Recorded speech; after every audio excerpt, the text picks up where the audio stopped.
बिस्मिल्लाहिर्रहमानिर्रहीम। अस्सलाम वालेकुम नाज़रीन, आप यूट्यूब चैनल देख रहे हैं। मैं इमरान खान हूँ। सबसे पहले इमरान खान साहब का स्टेटमेंट, अली अमीन गंडापुर साहब का स्टेटमेंट, क्योंकि जो एहतजाज अब होने जा रहा है उस हवाले से एक हिकमत अमली सामने आना शुरू हो गई है। हुकूमत की जानिब से रोकने की कोशिश की जाएगी, उन्होंने मीटिंग्स वगैरह भी की हैं, लेकिन पाकिस्तान तहरीक इंसाफ रोकने के लिए आमादा नहीं है। कल के दिन में जो कुछ भी पूरे पंजाब में हुआ वो अपनी मिसाल आप है, और पॉलिटिकल पार्टीज जो हैं वो इतनी तगड़ी कभी भी नहीं थी जितनी पाकिस्तान तहरीक इंसाफ को सपोर्ट। ये हादसाती तौर पे नहीं हुआ, इसमें तहरीक इंसाफ ने बड़ी मार खाई है। अपने मौक़िफ़ के ऊपर बड़े लंबे अरसे तक वो डट कर खड़े रहे हैं। उन्होंने बहुत दफ़ा डील को और पेशकश को ठुकराया है, तो वो अपने उसूलों पे खड़े हुए, इसलिए उनको इज्जत मिल गई है। जब नवाज शरीफ साहब एक दौर में उसूलों पर खड़े होने की बात करते थे तो उन्हें भी इज्जत मिलती थी, लेकिन मियाँ साहब ने हर दफ़ा डील कर ली, और हर मरतबा डील करने के बाद मियाँ साहब अब बदमज़ा होते हैं। वो ये कहते हैं लोग मेरे लिए क्यों नहीं निकलते। मियाँ साहब ने अपने मुंह से कह दिया कि भेड़ बकरी, लोगों को ये कह दिया, तो लोग तो बादशाहूर है मियाँ साहब। भेड़ बकरियां पता कौन थी? भेड़े और बकरियां वो थी जिनको आप हाँक कर ले आए थे कौमी असेंबली में थोड़े दिन पहले, जो लोग मुसव्वदा पढ़े बगैर आईनी तरमीम पे वोट डालने जा रहे थे। भेड़े और बकरियां तो ऐसी होती हैं कि जिन्हें ये पता ही नहीं है कि तरमीम क्या होने जा रही है, आईने पाकिस्तान में क्या तब्दीली हो रही है। बस उन्हें कह दिया गया, हाँक कर उन्हें पहुंचा दिया गया, बेचारे अपनी मर्जी। एक के घर में कोई बीमार है तो वो बीमार को देखने नहीं जा सकता, इतना सा भी ट्रस्ट उनके ऊपर नहीं किया जा रहा था। ये होती है भेड़ और बकरी। और मामला ये है कि वो अपने मुंह से कहते हैं कि हमें तो पता ही कुछ नहीं था। तो मियाँ साहब, आप चाहते हैं कि इस तरह की आपको सारी भेड़ें और बकरियां मिले, तो पाकिस्तान की आवाम में अब आपको नहीं मिलेगा। और खुद भी आपकी हालत ऐसी हो गई है कि आप पाकिस्तान से बाहर जाना चाहते हैं, आपको हाँक कर वापस असेंबली की जानिब लाया जाता है, क्योंकि अब आपका एक वोट भी बहुत कीमती हो गया है जाता है। मियाँ साहब को यह कहा गया, मियाँ साहब अगर आप बाहर चले गए और आपका एक वोट ना पड़ा तो पीएमएलएन के अंदर बददिली फैल जाएगी, और पीएमएलएन ये कहेगी कि ये कैसी तरमीम है जिसपे नवाज शरीफ वोट नहीं डालना चाहता, तो हम फिर ऐसी तरमीम पे वोट क्यों डालें। तो वोट मजीद कम हो सकते हैं, बददिली फैलेगी, लिहाजा आप यहां पे रुके, पहले ही वोट पूरे नहीं हो रहे। बहरहाल मियां साहब रुक तो गए। अब इमरान खान साहब का स्टेटमेंट, मैंने आपसे कहा था कि उनका जो पैगाम है मैं आपको पढ़ के सुना देता हूं। इमरान खान ने कहा कि मैंने जैसा मुतनाज़े और बदतरीन चीफ जस्टिस नहीं देखा। एक्सटेंशन माफिया गैंग ऑफ 3 का हिस्सा है। काजी ने अपनी जाती मफाद और एक्सटेंशन के लिए आईने पाकिस्तान, सुप्रीम कोर्ट, जमहूरियत और इखलाकियात का जनाजा निकाल दिया है। काजी ने लंदन प्लान पर अमल दरामद को यकीनी बनाया है और भरपूर कोशिश की है कि लंदन प्लान के मुताबिक तहरीक इंसाफ मुकम्मल तौर पर क्रश यानी तबाह हो जाए। नवाज शरीफ ने तमाम केसेस उनके माफ हो और मैं जेल में ही रहूं। काजी ने तहरीक इंसाफ को क्रश होने दिया और बिल्कुल इसी तरह खामोश रहा जैसे मगरबी ताकतें इसराइल को अहले फलस्तीन को क्रश करने की खुली छूट देकर खुद खामोश हो जाती हैं। अपनी तरफ से तहरीक इंसाफ को मुकम्मल क्रश करने के लिए पहले सिकंदर सुल्तान राजा को इस्तेमाल किया गया और फिर काजी फायद ईसा ने अपना किरदार अदा किया। कमिश्नर रावलपिंडी ने इन दोनों की मिली भगत से पर्दा उठाया और सारी साजिश को बेनकाब कर दिया। कमिश्नर रावलपिंडी का हर इल्जाम दुरुस्त साबित हुआ है। सुल्तान राजा ने मिलकर ऐसा माहौल बनाया कि तहरीक इंसाफ को मैदान में रहने का मौका ही ना मिल सके। इंट्रा पार्टी इलेक्शन के नाम पर तहरीक इंसाफ से इसका इंतखाबी निशान छीन लिया गया। किसी भी सियासी जमात से अगर इंतखाबी निशान वापस ले लिया जाए तो इस जमात को कलअदमी तस्वुर किया जा सकता है, क्योंकि इसके वोटर्स को अपना वोट कास्ट करने के लिए बैलेट पेपर पर निशान ही नहीं मिलता। कमिश्नर के इल्जामात के मुताबिक पहले सिकंदर सुल्तान राजा ने अपनी बदनीयती जाहिर करते हुए हमसे इंतखाब, फिर काजी ने 12 जनवरी को सिकंदर सुल्तान राजा के फैसले को तहफ्फुज देते हुए आखिरी कील ठोंका। जब तक उनको यकीन नहीं हुआ कि तहरीक इंसाफ मुकम्मल तौर पर खत्म हो गई है, उन्होंने इलेक्शन की तारीख का ऐलान नहीं किया। 8 फरवरी के इलेक्शन के मौके पर उन्हें यह गुमान था कि अब तहरीक इंसाफ कभी भी जीत नहीं पाएगी, क्योंकि जाहिरी तौर पर अपना इंतखाबी निशान ना होने की वजह से जमात मैदान में मौजूद ही नहीं थी। लेकिन अवाम ने इनकी तमाम तरह मनसूबाबंदी को नाकाम बना दिया और 8 फरवरी को एक इनकलाब आ गया। पेट चोरी को तहफ्फुज देने के लिए मुकम्मल डिटाई के साथ कभी इलेक्शन ट्रिब्यूनल सुल्तान राजा की मर्जी से लगाने का फैसला देता है, कभी सारे कवायद और जवाबत को रद्द करके गैर कानूनी बेंच तश्कील देते हुए हॉर्स ट्रेडिंग चाहते हैं। लेकिन हम उसका रास्ता रोकेंगे, क्योंकि यह अवाम को गुलाम बनाने की साजिश है। अप्रैल 2022 में जब हमारी हुकूमत साजिश करके गिराई गई तो इल्जाम लगाया गया कि पाकिस्तान दुनिया में मुकम्मल तौर पर तनहा हो चुका था, जो कि सरासर झूठ पर मबनी। हमारे दौर में पाकिस्तान में 2 इस्लामी कॉन्फ्रेंसेस हुई, जिनमें सऊदी वली अहद मोहम्मद बिन सलमान ने शिरकत की। इस नौयत की कॉन्फ्रेंसेस पाकिस्तान में 17 साल के बाद मुनक्कद हुई। इन कॉन्फ्रेंसेस में चीन के वज़ीर ख़ारजा ने खुसूसी तौर पर शिरकत की। अगर सऊदी वली अहद इज्जत माब जनाब मोहम्मद बिन सलमान के हमारी हुकूमत के साथ ताल्लुकात बेहतरीन ना होते तो इन कॉन्फ्रेंसेस का इनकाद नामुमकिन था। यह सारा झूठा प्रोपेगेंडा जनरल बाजवा ने फैलाया था। निकलो पाकिस्तान के लिए, और सारे पाकिस्तानियों उन्होंने कहा कि ये अब सर्वाइवल का मामला है। अली अमीन गंडापुर साहब ने क्या कहा वो भी बड़ा इंपॉर्टेंट है। अली अमीन गंडापुर ने कहा कि अब हम पूरी तैयारी के साथ खैबर पख्तूनख्वा से आएंगे, और वफाकी हुकूमत और इत्तेहादियों को तनकीद का निशाना बनाते हुए उन्होंने कहा कि ना तो हम तसादुम करना चाहते हैं, ना किसी को नुकसान पहुंचाना चाहते हैं, लेकिन हुकूमत हमारा रास्ता रोकने के लिए ओछे हथकंडे इस्तेमाल कर रही है। अली अमीन गंडापुर ने कहा कि सूबे पाकिस्तान तहरीक इंसाफ के अरकान असम्बली और दीगर पार्टी कायदीन ने अलग अलग उनसे मुलाकातें की और 4 अक्टूबर को इस्लामाबाद में पुरअमन एहतजाज के इंतजाम पर तैयारियों पर तफसीली तौर पर मुशावरत की गई और ज्यादा से ज्यादा लोगों की शिरकत यकीनी बनाने के लिए हिकमत अमली को अमली शक्ल दी गई। अब एक तरफ तो अली अमीन गंडापुर साहब आ रहे हैं, उन्होंने कहा जी पहले हमारी कुछ मनसूबाबंदी नाकस थी, इसलिए हमें रस्ते में से वापसी का फैसला लेना पड़ा।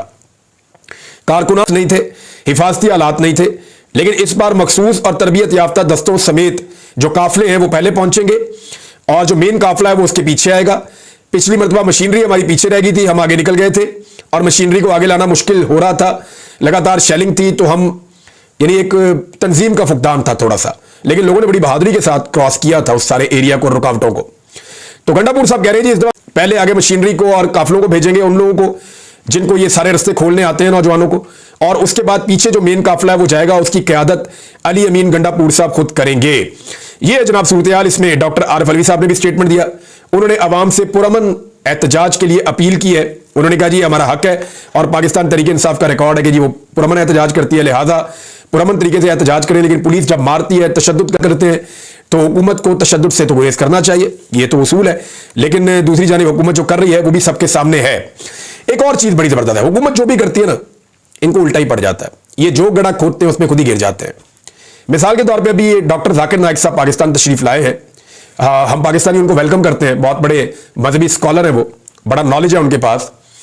लेकिन मामला यह है कि डॉक्टर जाकिर नाइक साहब को जब लाया गया तो इसके शायद उन्हें इस वक्त डाइवर्जन के लिए लाया जा रहा है। हुकूमत यह चाहती है कि तवज्जो डाइवर्ट हो, बजाय इसके कि लोग इस वक्त पाकिस्तान तहरीक इंसाफ, आईनी तरमीम और इन चीजों के ऊपर फोकस करें।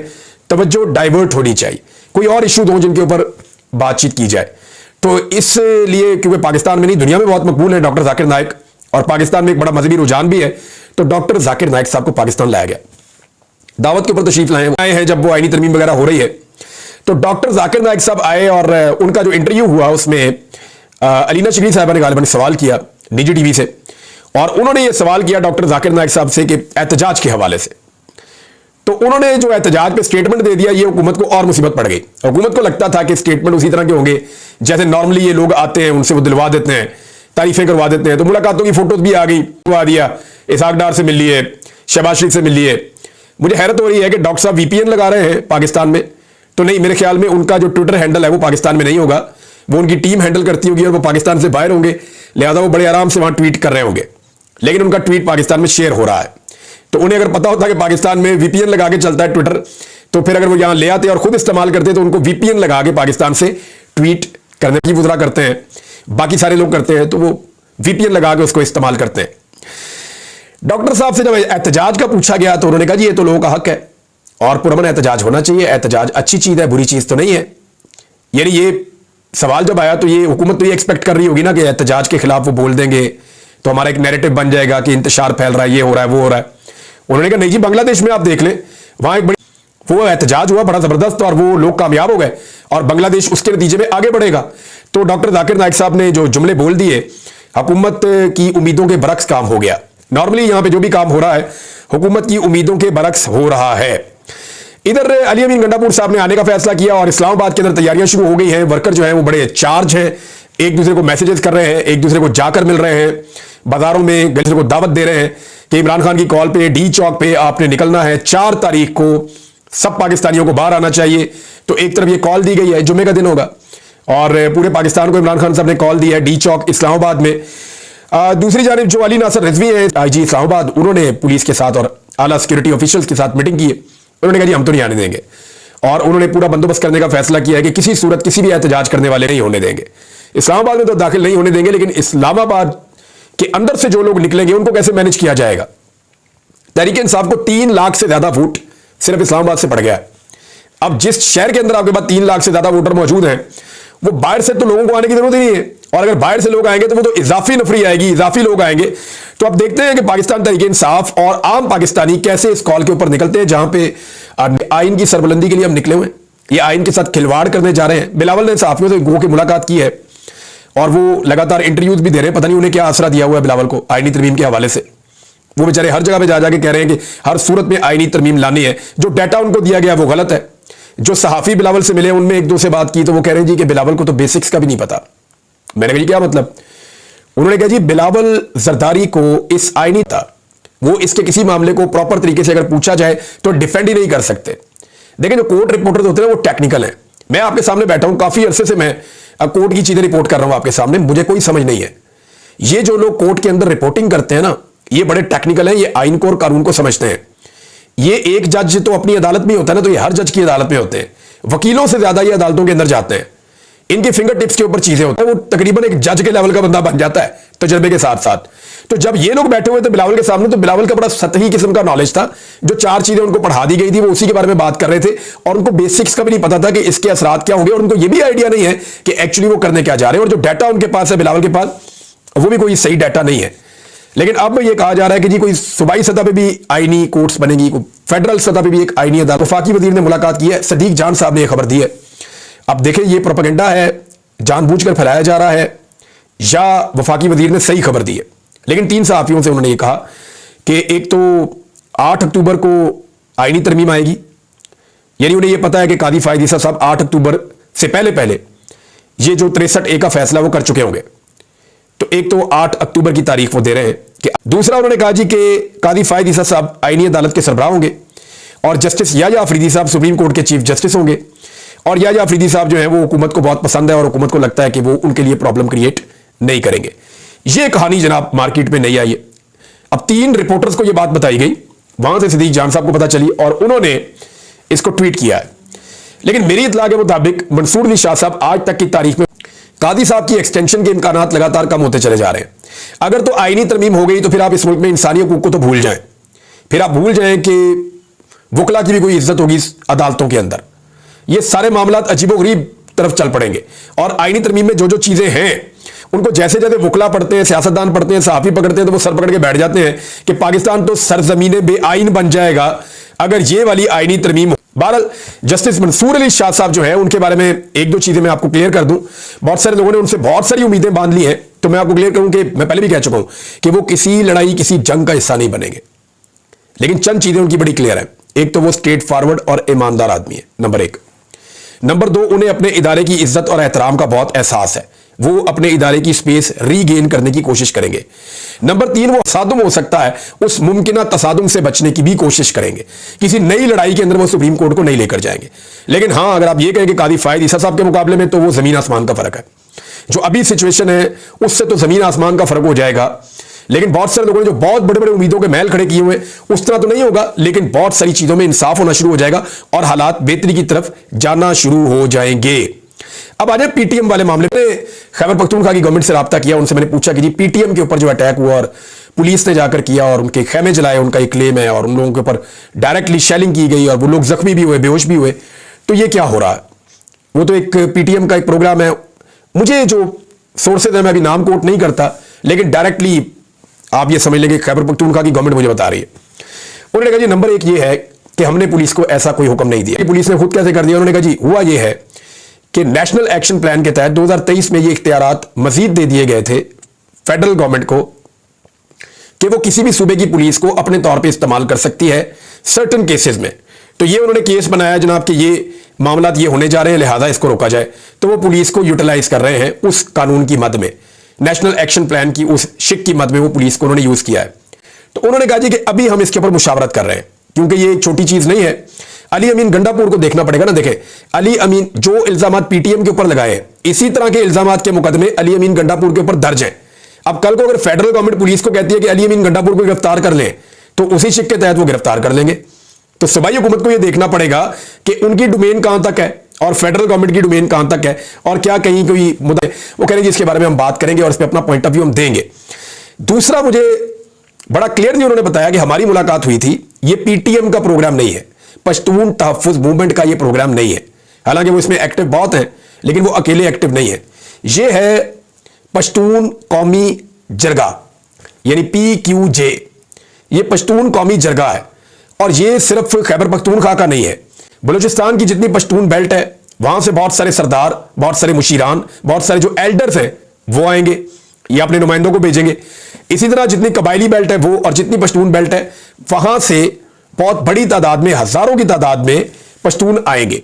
3 दिन तक वो डाटा शेयरिंग करेंगे, और उसके अंदर जो उनका प्लान था वो ये था कि वो डाटा इकट्ठा करेंगे, उस डाटा के हिसाब से वो देखेंगे कहां कहां पे क्या क्या प्रॉब्लम है, और फिर फाइनली वो एक भी लेना था कुरान पाक पे, और उसके बाद वो एक नई मूवमेंट शुरू करेंगे। अब इसको पहले से ही शायद प्रीएम्प्ट किया गया कि यहां से कुछ नेगेटिविटी ऐसी निकलेगी जिससे पाकिस्तान के इदारों के खिलाफ कोई महाज खुल जाएगा, और उसके बाद आपने देखा जैसी स्ट्राइक उस जगह पे हुई है। अब वो रिटेलिएट कर रहे हैं, वो ये कह रहे हैं कि अब दोबारा कोई आएगा तो हम जवाब देंगे, जैसा कोई हमारे साथ सलूक करेगा हम वैसा ही करेंगे। बहुत बड़ी तादाद में नौजवान भी वहां पे पहुंच गए हैं, खुदा न खास्ता वहां पे कोई हादसा भी हो। अब इसमें जो जरगा है ना, इसके बारे में एक चीज मुझे मेरे 2-3 सोर्सेज ने बताई केपी से, गवर्नमेंट के जिस बंदे से बात हो रही उसने यही कहा। उन्होंने कहा जी हमारी तो जंगों का फैसला जो है वो भी जरगे में हो जाता है, जंगों का फैसला भी जरगे में हो जाता है, लिहाजा जरगा तो हमारा एक ऐसा जरिया है जहां पे वो चीजें जिन पे क्लैश होने का खतरा होता है हम जरगे में बैठ के हल कर लेते हैं। बहुत सारे कबाइलियों की लड़ाई होती है वो जरगों में हल हो जाती है। कि पुरअमन तरीके से बैठ के हम इस्तेहकाम की तरफ जाएं, लेकिन इस जरगे को रोकना जो है वो हमें समझ नहीं आ रहा। ये उनका पॉइंट ऑफ व्यू है। दूसरी जानिब से जो खैबर पख्तूनख्वा में मेरी सोर्सेज से बातचीत हुई है। अब नाज़रीन 2 चीजें जाते बताऊं, एक तो चूरन बेचा जा रहा है कि महंगाई कम हो गई है। आप सारे लोग मुझे इस कमेंट के अंदर करके आप मुझे बताएं इसी प्रोग्राम के नीचे, वीलॉग के नीचे, कि क्या वाकई महंगाई कम हो गई है। आपने अपने घर के अंदर आने वाली चीजों में या उनकी कीमतों में कोई कमी देखी है? फिर मैं आपको बताऊंगा महंगाई कम हुई है या नहीं हुई है, या ये आदादो शुमार के साथ खेला जा रहा है। दूसरा, पाकिस्तान के वजीर दिफा की ज़हनी हालत देखें कि वो इमरान खान की तस्वीर शेयर करके इसराइल को जुगते लगा रहे हैं कि जी आयरन डोम की जगह ये आयरन ड्रम, और पता नहीं आप ये पहन लें तो इससे सीख लें। तो ये क्या चल रहा है? ये मुझे नहीं लगता कि पाकिस्तान की फौज इस तरह का वजीर दिफा डिजर्व करती है। ये पाकिस्तान की फौज को भी सोचना चाहिए कि उनका वजीर दिफा कैसा है, और ये हुकूमत फौज को क्या समझती है कि इतने मारने वाला बंदा जो है वो, उनको मैं अपने अल्फाज के लिए मैं माफी चाहता हूं, मादरत चाहता हूं, लेकिन देखिए ये काम तो उन्होंने ऐसा ही किया ना, एक जुगते मारी है उन्होंने, और जुगते ही मार रहे हैं लगातार वो। तो क्या हमारी मिलिट्री जो है दुनिया की बेहतरीन फौजों में से एक, वो डिजर्व करती है ऐसा वजीर दिफा? पता नहीं। अब तक के लिए इतना ही। अपना ख्याल रखिएगा, अपने चैनल का भी। अल्लाह हाफिज़।